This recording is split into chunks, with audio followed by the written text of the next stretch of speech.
우리 옆에 분들, 뒤에 분들하고 인사하겠습니다. 당신은 하나님의 형상입니다. 당신은 하나님의 자녀입니다. 어제 저녁에 있었던 일입니다. 제가 예배 준비를 하고 퇴근을 해서 집에 갔는데 잠깐 앉아 있는데 저의 막내 아들 은성이가 저에게 오더니 아빠 오늘 왠지 잘생겨 보이는데요? 그래서 제가 이제 알았냐? 아들이 근데 곧바로 아빠랑 저랑 닮았어요. 뒷얘기를 하고 싶었던 거죠. 자기가 더 잘생겼다고. 근데 제가 아무 말도 안 하고 가만히 있었어요. 그러니까 아들이 왜요? 저랑 닮은 거 싫으세요? 아니야.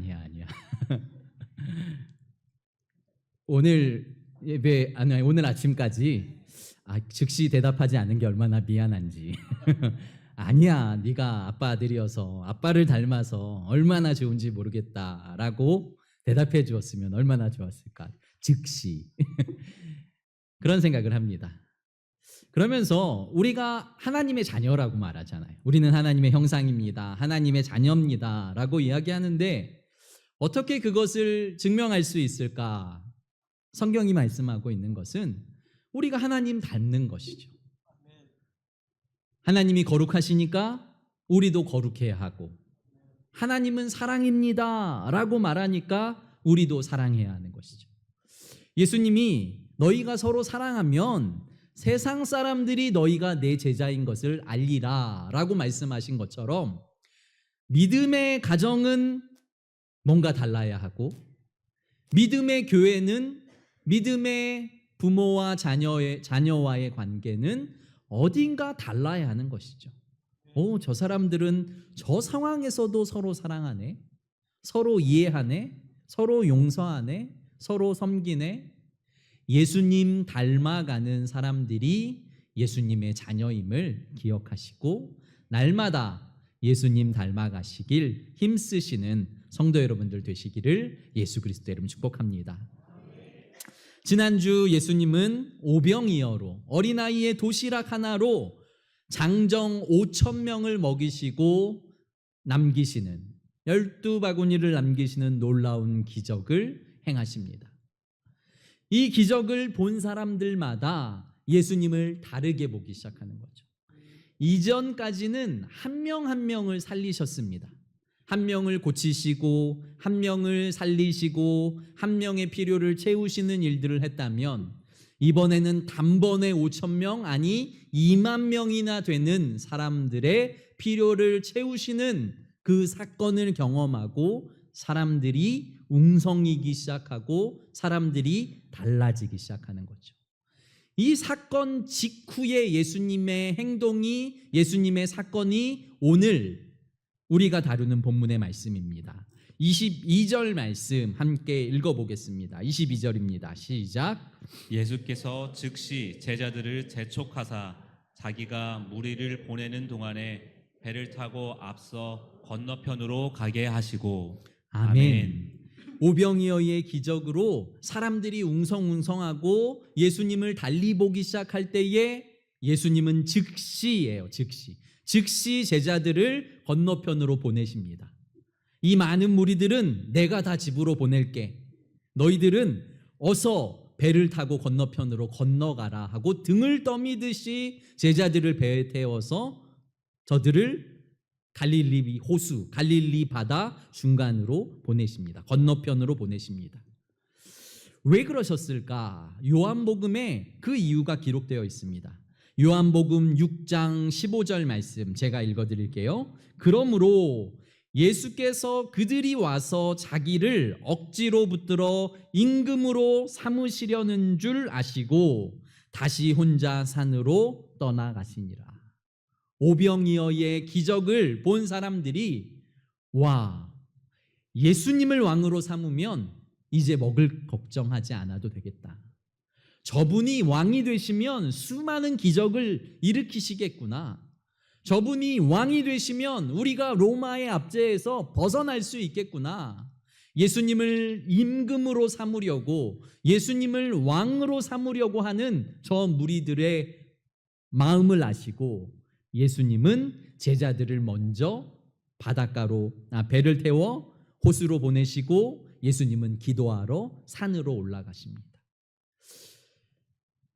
사랑하는 성도 여러분, 혹시 그런 분이 많이 계시진 않겠지만 요즘 너무 행복하십니까? 너무 모든 일들이 잘 되십니까? 손대시는 일들마다, 하시는 일들마다 와, 하나님이 이것도 축복해 주시네, 하나님이 이것도 잘 되게 하시네, 와, 이런 일도 나에게 벌어져. 너무 높은 자리, 너무 많은 것, 너무 잘 나가는 그 순간에 계시다면 성도 여러분, 넘어지실까 봐 조심해야 하는 그 자리임을 믿으시길 바랍니다. 예수님은 영광의 자리에서 내려오길 원하셨어요. 예수님이 주목을 받고 영광을 받기 시작하니까요, 예수님을 따르던 12제자들의 어깨도 올라가는 거죠. 나의 스승님이야, 내가 따르는 사람이야, 내가 모시는 분이야, 아이, 우리가 어떤 사람인데. 제자들도 교만해지기 시작하고, 제자들도 그 영광 가운데 속해지기 시작하고, 제자들도 으쓱해지기 시작할 때 예수님은 그 영광의 자리에서 빨리 제자들을 끌어내려 호숫가로 보내십니다. 바다를 태워 저편으로 보내십니다. 어떤 분이 이런 말씀을 하세요. 고난을 통해서 믿음을 유지하는 사람이 100명이라면 부함을 통해서 믿음을 유지할 수 있는 사람은 1명이다. 우리는 부한 게 좋잖아요. 우리는 축복이 좋잖아요. 우리는 높은 자리가 좋잖아요. 그런데 어려움과 고난과 우리에게 아픔이 있을 때에 신앙을 지키는 사람이 100명이라면 높은 자리에 올라가서 많은 물질을 갖게 돼서 그리고 부함을 통해서 끝까지 신앙을 유지하는 사람은 1명에 지나지 않는다라는 말이 있습니다. 예수님도 말씀하시잖아요. 부자가 천국에 들어가는 것이 낙타가 바늘귀로 들어가는 것보다 어렵다. 천국에 못 들어간다는 이야기가 아니고요, 부함으로 인하여서 하나님을 찾지 않게 된다는 거예요. 나의 높음이 자랑이 되어서 더 이상 하나님의 말씀이 들리지 않는 상태에 놓여지게 된다는 거죠. 오히려 어려움과 고난과 아픔이 있을 때에는 주님을 바라보게 되고 주님을 찾게 되고 주의 말씀이 들리는 사람들이 물질을 갖게 되고 힘을 갖게 되고 능력을 갖게 되고 많은 사람들이 박수치고 그 사람을 찬양하기 시작할 때에 그 사람은 오히려 나락으로 떨어지는 일들이, 수많은 사람들이 그렇잖아요. 이단의 교주들이 왜 교주가 됩니까? 그들도 처음에는 하나님 앞에 온전히 살려고 힘쓰던 사람이었을 수 있습니다. 그런데 많은 사람들이 그 사람이 가지고 있는 은사, 그 사람이 가지고 있는 능력을 박수치며 그 사람에게 주목할 때에 그 사람들이 자신을 찬양하고 자신에게 영광을 돌리며 자신이 하나님인 것양 행동함으로 말미암아 오히려 그 자리에서 하나님을 떠나게 되는, 하나님과 관계없는, 오히려 하나님을 대적하는 자가 되게 된다라는 것이죠. 예수님도 23절 말씀에 보시면 무리를 보내신 후에 기도하러 따로 산에 올라가시니라. 저물매 거기 혼자 계시더니. 예수님도 영광의 자리에서 내려오셔서요, 기도의 자리로 나아가세요. 예수님도 박수 받던 자리에서 내려오셔서 기도의 자리로 나아가세요. 그런데 우리는 예수님 믿으면 박수 받는 자리, 영광의 자리, 부함의 자리에 올라가는 것이 너무나 당연한 것 같은, 축복받는 것 같은 일이라고 생각하지만 사실은 너무 조심해야 되는 자리. 그 자리는 너무 좋은 자리죠. 저도 잘 살면 좋겠고, 저도 부자가 됐으면 좋겠고, 저도 칭찬받았으면 좋겠습니다. 그런데 그것이 중요한 것이 아니라 그것보다 주님께서 겸손하셨고 주님께서 낮아지셨고 주님께서 기도의 자리로 내려가셨다는 것을 절대 잊으시면 안 된다는 것이죠. 그러면서 주님께서 제자들을 보내신 상황 어떻게 되는지 보십시오. 24절 말씀 같이 읽겠습니다. 시작. 배가 이미 육지에서 수리나 떠나서 바람이 거스름으로 물결로 말미암아 고난을 당하더라. 아멘. 제자들이 지금 누구의 명령으로 누구의 권유로 바다로 나가게 됐습니까? 예수님께서 그 영광의 자리에 계속 있고 싶어하는 제자들을 등 떠밀어서 바다로 보내셨는데 갈릴리 해변으로 갈릴리 호수로 보내셨는데 그곳에서 풍랑을 만나는 거죠. 그곳에서 바람을 만나는 것입니다. 그곳에서 고난을 만나는 것입니다. 그러면 우리는 생각해야 하는 것이죠. 주님을 믿을 때에도 말씀에 순종할 때에도 그 길을 걸어갈 때에도 우리에겐 시험의 시간이 찾아오는구나. 우리에게도 어려움은 얼마든지 있을 수 있구나. 주님을 믿으면 다 잘 되고 다 성공하고 다 부자가 되는 것이 아니라 누구는 그 가운데에도 어려움과 고난과 아픔의 시간을 통과해야 하는구나 라는 것을 생각하셔야 합니다. 그리고 그 고난의 시간에 무엇을 생각해야 하는지, 무엇을 묵상해야 하는지, 어떠한 자리로 나아가야 하는지 결정하셔야 하는 것이죠. 성도 여러분, 인생의 고난 가운데 주님께서 찾아오십니다. 그리고 그 흥분한 제자들의 영광을, 그리고 그 흥분한 제자들의 그 마음을 가라앉히시고, 저는 그 풍랑이 있는 바다에서 제자들을 다시 제자로 교육시키시는 주님의 모습을 발견하게 되는 것이죠. 그 제자들의 고난, 그 제자들의 아픔 가운데 주님은 함께하고 계십니다. 마가복음 6장 48절 말씀 보시면 이렇게 기록되어 있어요. 바람이 거스름으로 제자들이 힘겹게 노젓는 것을 보시고. 제자들을 보내셨지만, 예수님은 기도하러 올라가셨지만 밤새 제자들이 그 바다 한가운데에서 노를 저으며 힘겹게 고생하고 있는 그 상황을 보고 계셨다라고 성경이 말씀하고 계십니다. 이러면 상황이 달라지는 거예요. 세상 사람들이 어려움과 고난과 아픔과 절망 가운데 포기하는 이유는 외롭고 도와줄 사람이 없고 누구도 나와 함께하는 사람이 없다고 생각한다면, 믿는 사람들에게 고난과 아픔과 절망의 시기에 내가 힘겹게 노젓는 것을 주님께서 보고 계시는구나. 이 가운데에도 주님이 함께 하시는구나. 이 가운데에도 주님께서 말씀하시는구나 라는 것을 진짜 믿는다면 그 어려움을 우리는 충분히 주님 때문에 이겨나갈 수 있다는 것이죠. 사랑하는 성도 여러분, 건강을 잃으셨습니까? 물질을 잃으셨습니까? 아니면 나의 가족을 잃으셨습니까? 아니면 관계가 끊어지셨습니까? 내가 바라고 계획하는 일들이 내 맘대로 되지 않습니까?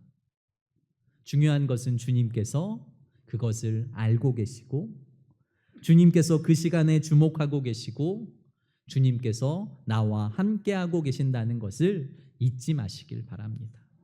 그 주목하시던 주님이 어떻게 행하십니까? 25절 말씀 같이 읽겠습니다. 시작. 밤 사경에 예수께서 바다 위로 걸어서 제자들에게 오시니. 아멘. 밤 사경, 밤이 다 끝난 시간이에요. 그러니까 새벽 3시부터 6시, 밤이 시작하면서부터 배를 타고 갈릴리 건너편으로 가려고 했던 제자들이 밤새도록 그 갈릴리를 건너지 못하고 그곳에서 몇 시간을 묶여서 풍랑과 파도와 싸우면서 온 밤을 지새웠다는 뜻인 거죠. 그 밤 사경에, 가장 깊은 어둠에, 우리가 알다시피 제자들은 그 갈릴리에서 고기를 잡던 어부들이었기 때문에 누구보다 배를 잘 다루고 누구보다 그 풍랑을 잘 알고 누구보다 그 풍랑을 이기는 방법을 알았음에도 불구하고 풍랑을 뚫고 지나가지 못하던 그 가장 깊은 어둠 가운데 예수님은 걸어서 제자들을 찾아가십니다. 어떤 사람들은 예수님이 무리를 걸었다고, 어떻게 사람이 무리를 걸어? 나는 이래서 성경을 못 믿는 거야 라고 말할 수 있습니다. 그런데 저는 반대로 생각합니다.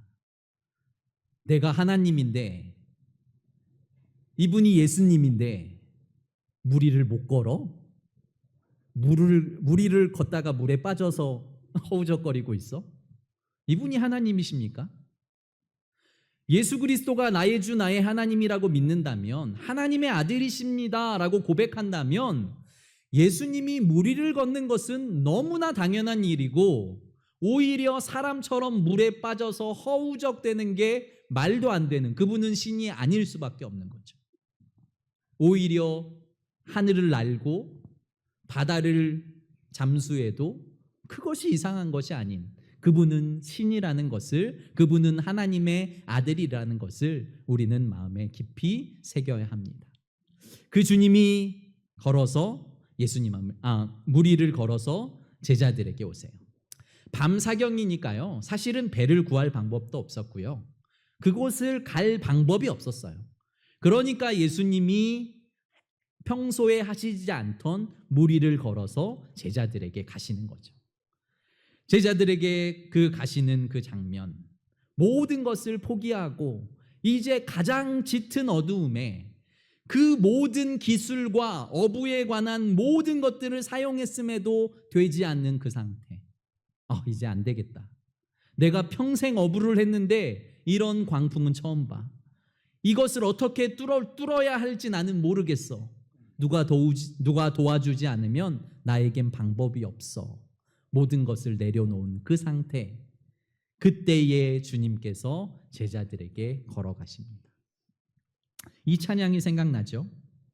날이 저물어 갈 때, 빈들에서 걸을 때, 그때가 하나님의 때, 내 힘으로 안 될 때, 빈손으로 걸을 때, 내가 고백해 여호와 이래.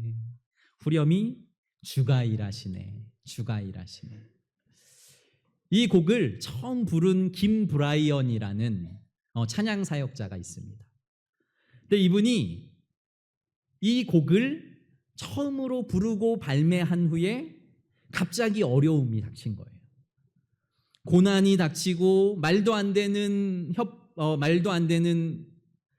다른 사람들의 손가락질과 오해와 그리고 어려움이 겹쳐서 오는 거예요. 그래서 이 곡을 발매하고 7년 동안 잠적했습니다. 잘 모르시겠지만 김브라이언이라고 청년들 찬양, 청소년들 찬양으로는 유명하신 분이세요.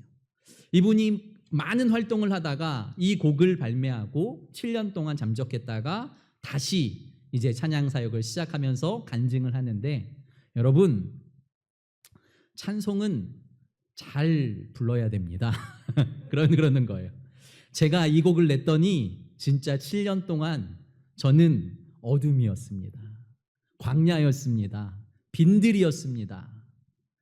그 오해와 그 공격과 그 힘듦을 내가 감당할 수 없었습니다. 그래서 이분의 집이 미국인데 미국의 텍사스에 들어가서 아버지 집에서 7년 동안 두문불출했다는 거예요. 나오지도 않고 그곳에서 도저히 왜 이런 일이 벌어졌을까? 왜 이런 일이 나에게 벌어졌을까? 왜 이 일이 해결되지 않을까? 처음에는 하나님을 원망하고 예배의 자리도 끊고 기도의 자리도 끊었다는 거예요. 그 찬양 사역자가. 그런데 시간이 지나면서 하나님의 일하심을 보는 거죠. 내가 안 됐는데 후렴의 가사처럼 내가 내려놓고 내가 할 수 없는 그 상황에 주님이 일하시는구나. 주님이 나를 다시 인도하시는구나. 주님이 나를 다시 찬양 사역자로 세우시는구나라는 은혜를 받고, 그리고 그 일들을 경험하고 난 후에 이제는 다시 이 곡을 들고 전국 방방곡곡으로 다니며 찬양하는 그 찬양의 고백을 하고 있는 그의 간증을 들으면서, 그렇습니다. 주님, 내 힘으로 안 되는 거죠. 내가 힘이 있으면, 내가 물질이 있으면, 내가 든든한 백이 있으면 그 사람을 의지할 텐데 아무것도 없는 거예요.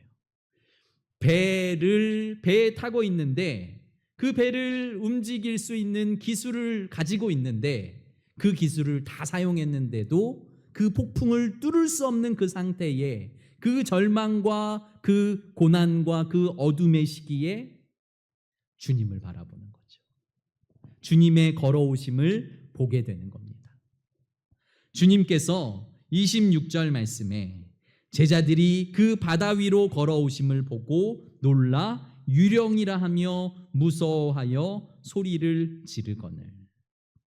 파도에, 그리고 어둠에 자신의 눈과 귀와 모든 것이 빼앗기고 나니까 예수님이 걸어오심에도 불구하고 유령이다, 귀신이다 두려워하며 떨고 있는 제자들의 상태.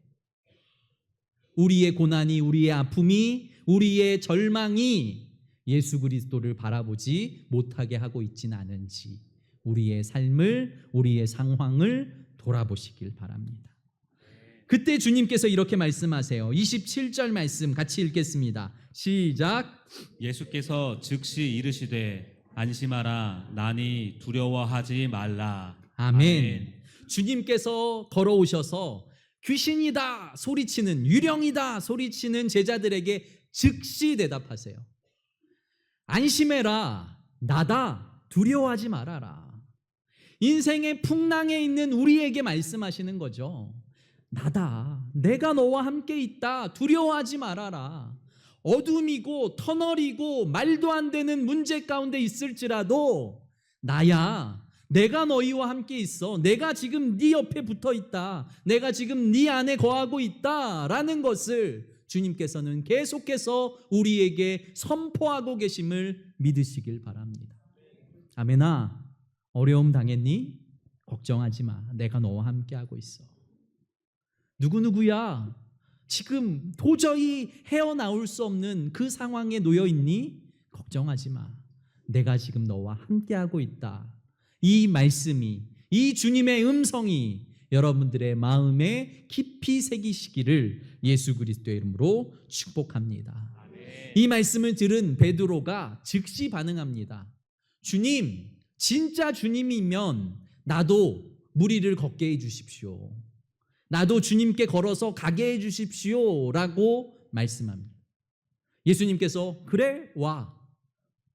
베드로가 진짜 몇 발짝 걸어가다가 큰 바람이, 큰 파도가 그를 덮치려고 하니까 무서워서 물에 빠져버립니다. 베드로를 보고 아이 의심 많은 사람, 아이 왜 저랬어 라고 생각하지만 사실 다시 생각해 보십시오.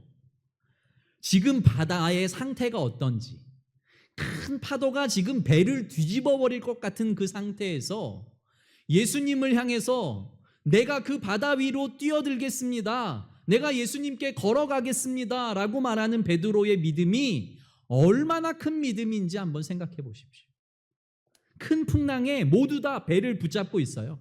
배의 한쪽 편을 다 붙잡고 막 흔들리면서 이 배를 놓치면 배 밖으로 튕겨나갈까 봐, 배가 그들의 보호와 그들을 지켜주는 안전의 전부라고 생각할 때에 베드로의 사고방식이 바뀐 거예요.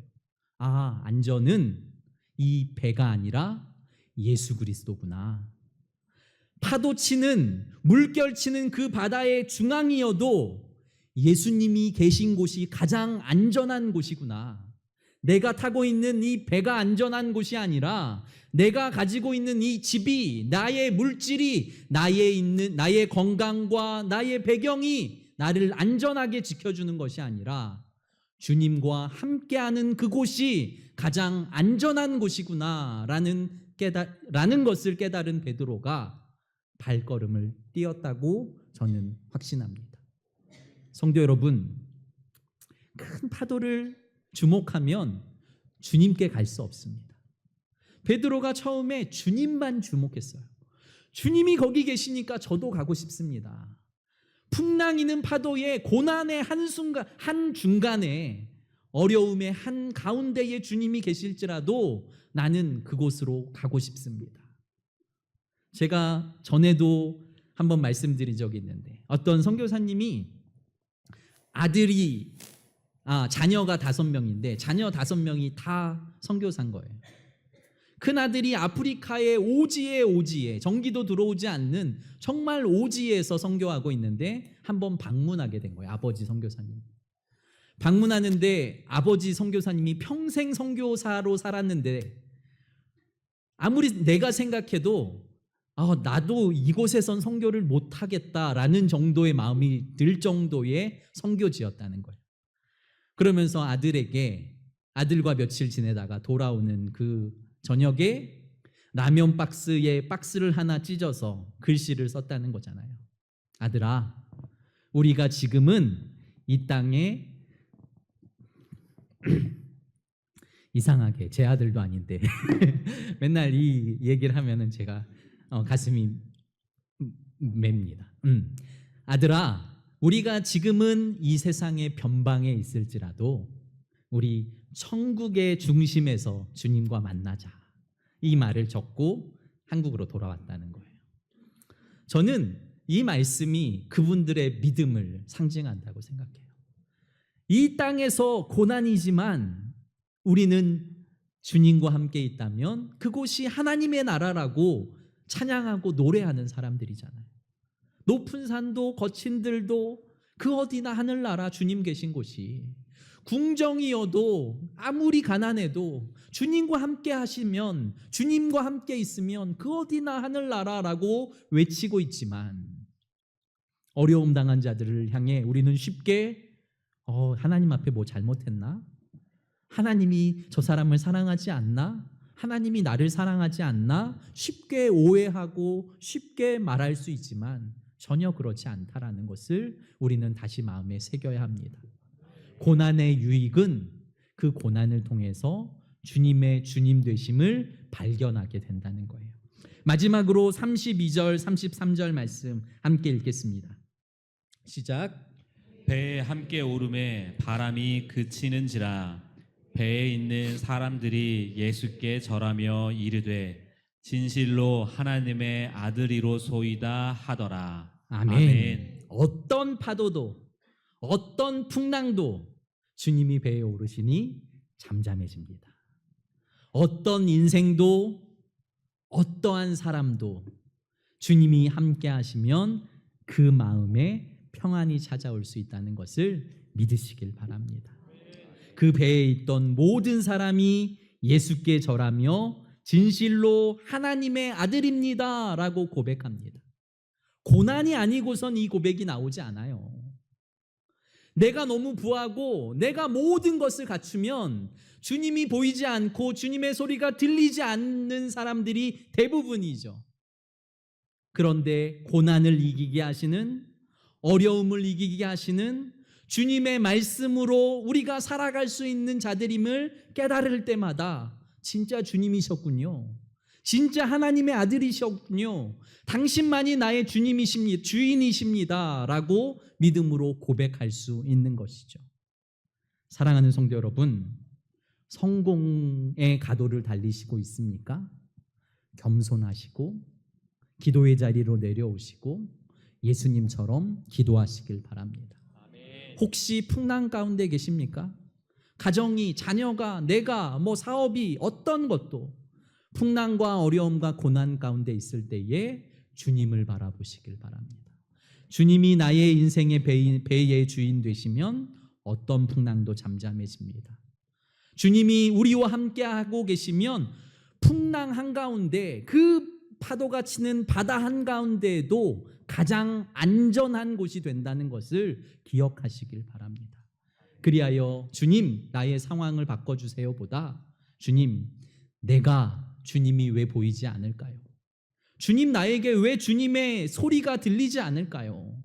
주님, 내가 왜 주님의 살아계심이 믿어지지 않을까요? 이 마음을 가지고 다시 주님 앞에 나아가셔서 어떠한 상황과 환경에도 주님과 동행하시며 기도의 자리, 예배의 자리, 은혜의 자리, 말씀의 자리를 사모하시는 성도 여러분들 되시기를 예수 그리스도 이름으로 축복합니다. 기도드립니다. 거룩하고 존귀하신 아버지 하나님, 주님의 인생의 풍랑 가운데 찾아오셔서 안심하라, 나니 놀라지 말라라고 말씀하십니다. 두려워 말라라고 말씀하십니다.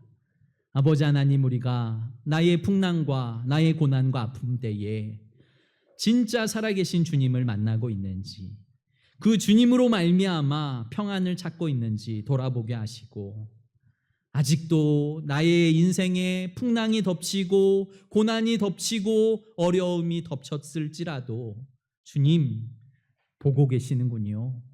주님 알고 계시는군요. 주님 나와 함께하고 계시는군요. 함께 하시는 주님으로 말미암아 나의 입술에 감사와 찬양이 끊이지 않게 하여 주시옵소서. 예배하는 자들마다, 기도하는 자들마다, 말씀을 사모하는 자들마다 주님의 뜻을 깨닫고 주님과 함께 하심을 믿으며 사랑 많으신 예수님 이름으로 감사하며 기도드립니다. 아멘. 함께 주품의 찬양으로 주님 앞에 영광 돌리길 원합니다. 주님께서 우리를 품어주시면 어떤 파도도 어떤 어려움도 이길 수 있습니다. 우리 믿음으로 고백하며 나아가겠습니다.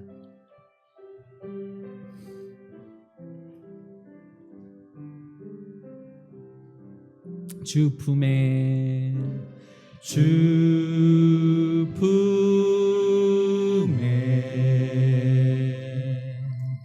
품으소서.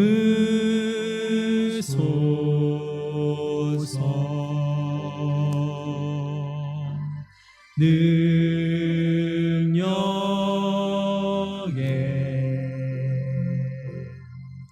발로 덮으소서. 거친 파도 날 향해 와도 주와 함께 날아오르리. 폭풍 가운데 나의 영혼 잠잠하게 주를 보리라. 주님 안에 나 거하리. 주님 안에 나 거하리.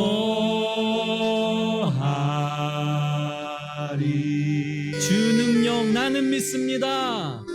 주 능력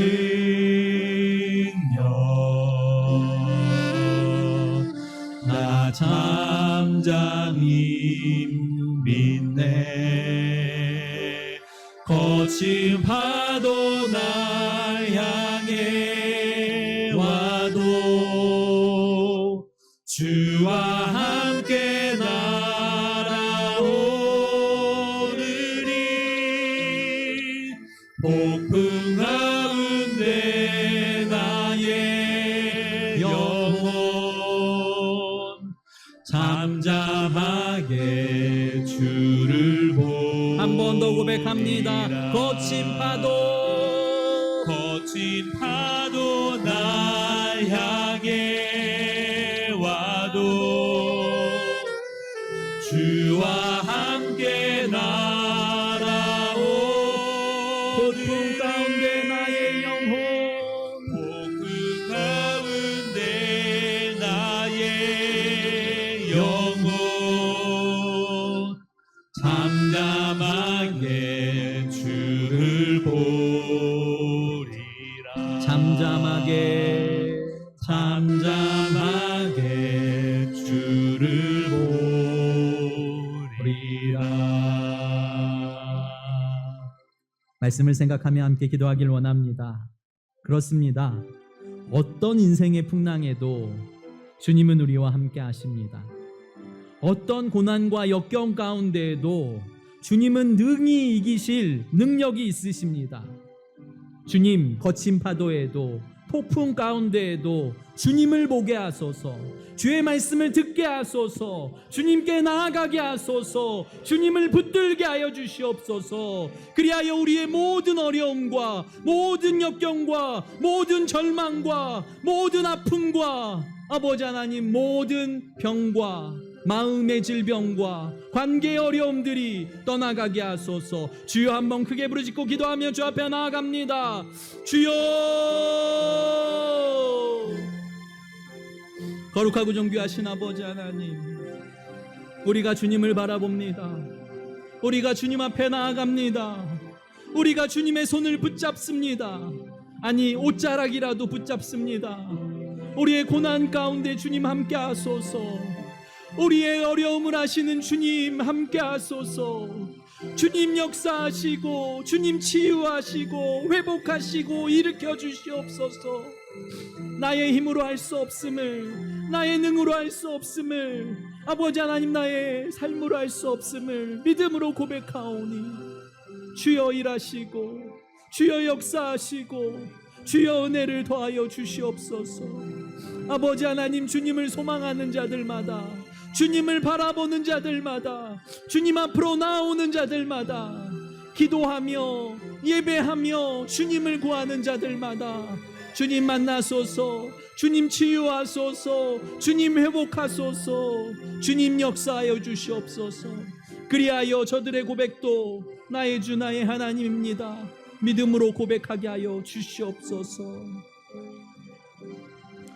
살아계신 하나님, 우리가 믿음의 눈을 들어 주님을 바라봅니다. 세상의 풍파가, 세상의 고난이, 세상의 역경이 우리를 넘어뜨릴지라도 우리가 믿음의 눈을 들어 주님을 바라보며 주가 나와 함께 하심을, 주님께서 여전히 나를 사랑하심을, 주님께서 여전히 나에게 말씀하고 계심을 깨닫게 하여 주시옵소서. 우리 성도님들 한 사람 한 사람 지키시고 보호하여 주셔서 질병과 고난과 아픔과 두려움과 외로움으로 아버지 하나님 몸부림치고 계시다면 주님을 바라보게 하시고 주님의 치료하심과 주님의 위로하심과 주님의 만지심을 경험하게 하여 주셔서 베드로처럼 폭풍 가운데에도 주님과 함께하는 것이 가장 안전한 길임을, 가장 구원의 길임을, 가장 은혜의 길임을 깨닫게 하여 주시옵소서. 이러한 마음으로 우리의 정성을 주님께 드립니다. 우리의 건강도, 우리의 물질도, 우리의 삶의 모든 영역이 주님이 주신 것임을 믿음으로 고백하며 드리오니 이 예물을 받으시고 하나님의 나라 사역을 위해 사용하여 주시옵소서. 생명이 살아나게 하시고 어둠은 빛이 되게 하여 주시고 말씀이 없는 곳에 말씀이 선포되게 하여 주셔서 우리 성일교회가 이 강동을, 서울을, 나라와 민족을 위해 기도하며 변화시키는 주님께 쓰임받는 교회 되게 하여 주시옵소서. 사랑 많으신 예수님 이름으로 감사하며 기도드립니다. 아멘.